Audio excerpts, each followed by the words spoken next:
नमस्कार दोस्तों, स्वागत है आप सभी का फिर से एक बार हमारे चैनल एस्ट्रो ओम पर। दोस्तों, हमारे हिंदू धर्म में माता रानी जी के पूजा का एक विशेष महत्व है। हमारे सनातन धर्म में माता रानी जी का आशीर्वाद प्राप्त करना बहुत ही श्रेष्ठ बताया गया है। कहा जाता है कि जो व्यक्ति माता रानी जी की आशीर्वाद प्राप्त कर लेता है तो उस व्यक्ति के जीवन में कभी भी दुख, दरिद्रता, कष्ट, परेशानी नहीं आती। उसे हर कार्य में सफलता की प्राप्ति होती है। वह जो भी कार्य करता है उस कार्य में उसे इतना ज़्यादा सफलता मिलता है कि वह समाज के लिए एक उदाहरण बन जाता है। इसलिए आज हम आप लोगों को इस वीडियो के माध्यम से 5 स्वास्तिक का वह महा उपाय बताने जा रहे हैं जिसे अगर आप सही समय पर सही तरीके के साथ कर लेते हैं तो निश्चित रूप से आपको माता रानी जी का आशीर्वाद प्राप्त होगा। दोस्तों, सबसे पहले जानकारी के लिए बता दें, एक साल में 4 बार नवरात्रि आती है। सबसे पहली नवरात्रि चैत्र नवरात्रि को कहा जाता है, दूसरी नवरात्रि शारदीय नवरात्रि को कहा जाता है और 2 गुप्त नवरात्रि होती हैं। हमारे हिंदू धर्म में चैत्र नवरात्रि का महत्व बहुत ही खास बताया गया है, क्योंकि चैत्र नवरात्रि जिस दिन से शुरू होती है उसी दिन से हिंदू नव वर्ष की शुरुआत होती है। यानी हिंदू धर्म वाले लोगों के लिए साल जो होता है वह चैत्र नवरात्रि का पहला दिन होता है। शास्त्रों में बताया गया है कि चैत्र नवरात्रि के दौरान माता रानी सबसे ज्यादा प्रसन्न मुद्रा में रहती हैं। नवरात्रि के इन 9 दिनों में माता रानी स्वयं धरती पर अवतरित होती हैं। अगर साफ शब्दों में कहा जाए तो आप नवरात्रि के दौरान माता दुर्गा जी की थोड़ी सी भी पूजा साधना कर लेते हैं तो आपके जीवन में सुख, समृद्धि, धन, ऐश्वर्य की प्राप्ति होती है। दोस्तों, आपने अपने घर के बड़े बुजुर्गों को देखा ही होगा कि वह नवरात्रि के कुछ दिन पहले से ही घर की साफ सफाई करना शुरू कर देते हैं। ऐसा इसलिए करते हैं क्योंकि हमारे शास्त्रों में विस्तार पूर्वक बताया गया है कि नवरात्रि के दौरान माता रानी आपके घर में वास करने आती हैं और यही वो मौका होता है जिसमें माता रानी जी का विशेष आशीर्वाद प्राप्त किया जा सकता है। दोस्तों, माता रानी जी को प्रसन्न करने के लिए बहुत से लोग उनकी उपासना करते हैं, उनकी पूजा पाठ करते हैं और अखंड ज्योति भी जलाते हैं। लेकिन कुछ ऐसे भी लोग होते हैं जो आजकल की इस भागदौड़ भरी जिंदगी में बिल्कुल भी समय नहीं निकाल पाते। वह अपने परिवार को चलाने के लिए दिन रात मेहनत करते हैं। इसलिए ज़्यादातर लोगों के लिए पूरे 9 दिनों तक माता जी की पूजा उपासना करना संभव नहीं हो पाता है, मुश्किल हो जाता है। इसलिए हमारे शास्त्रों में कुछ विकल्प को बताया गया है।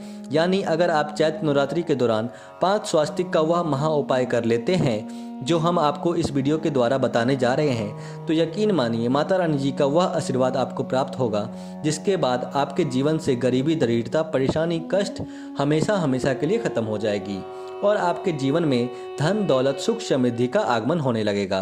दोस्तों, हम 5 स्वास्तिक का उपाय आपको बताने जा रहे हैं। उसे आप नवरात्रि के किसी भी दिन भी कर सकते हैं। हाँ, लेकिन आपको इस उपाय को सही मुहूर्त पर और सही समय पर करना है। हम आपको विस्तार पूर्वक एक एक करके सारी जानकारी देने वाले हैं, इसलिए आप हमारे इस वीडियो में अंत तक जरूर बने रहिए और ध्यान से सुनते रहिए। दोस्तों, वीडियो शुरू करने से पहले अगर आप पहली बार हमारे चैनल पर आए हैं और अभी तक आपने हमारे चैनल को सब्सक्राइब नहीं किया है तो अभी हमारे चैनल को सब्सक्राइब कर लीजिए ताकि आपको रोजाना ऐसे ही ज्ञानवर्धक और महत्वपूर्ण जानकारी मिलती रहे। साथ ही साथ अगर आप माता रानी जी के सच्चे भक्त हैं तो कमेंट बॉक्स में जय माता रानी जरूर लिखें। दोस्तों, जो उपाय हम आपको बताने जा रहे हैं उस उपाय को आपको सूर्यास्त के बाद ही करना है। अगर आप सूर्यास्त के बाद इन उपायों को करते हैं तो निश्चित रूप से आपको माता रानी का आशीर्वाद प्राप्त होगा। सबसे पहले आपको यह करना है कि आपको एक चांदी की कटोरी लेनी है। अगर आपके पास चांदी की कटोरी नहीं है तो आप तांबे की कटोरी ले सकते हैं, लेकिन भूल से भी आपको स्टील की कटोरी नहीं लेनी है।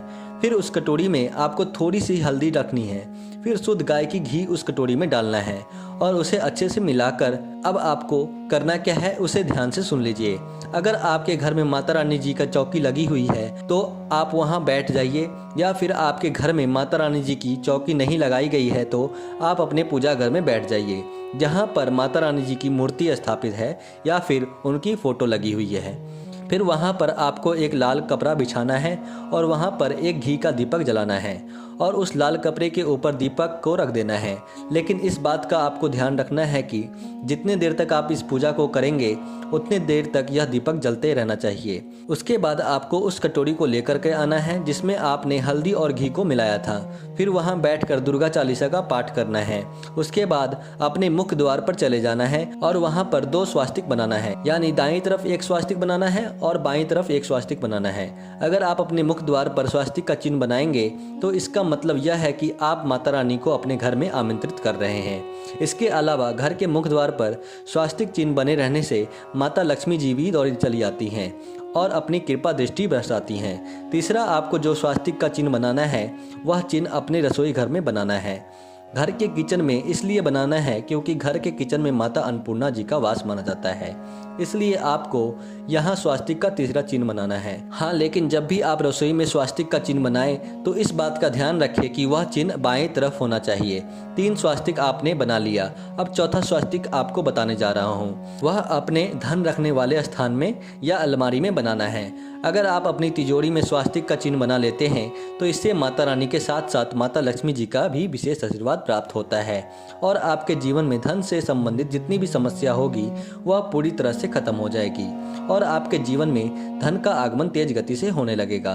दोस्तों, अब जो 5वां और आखिरी निशान आपको बनाना है वह उस कमरे में बनाना है जहां पर आप अपने ज़्यादा समय व्यतीत करते हैं। अगर आप स्वास्तिक का 5वां चिन्ह अपने ज़्यादा समय व्यतीत करने वाले कमरे में बना देते हैं तो यकीन मानिए इससे आपके जीवन में हर तरह की समस्या खत्म हो जाएगी। आप हमेशा सकारात्मक ऊर्जा से भरे रहेंगे और हर कार्य को मन लगाकर कर पाएंगे। आप जो भी कार्य करेंगे उस कार्य में आपको निश्चित रूप से सफलता की प्राप्ति होगी। इसलिए आप नवरात्रि के दिनों में स्वास्तिक के इन महा उपायों को जरूर कीजिए, इससे आपका धन धान्य हो जाएगा। तो दोस्तों, आज के वीडियो में बस इतना ही। फिर मिलते हैं किसी नई जानकारी के साथ। तब तक के लिए नमस्कार और धन्यवाद।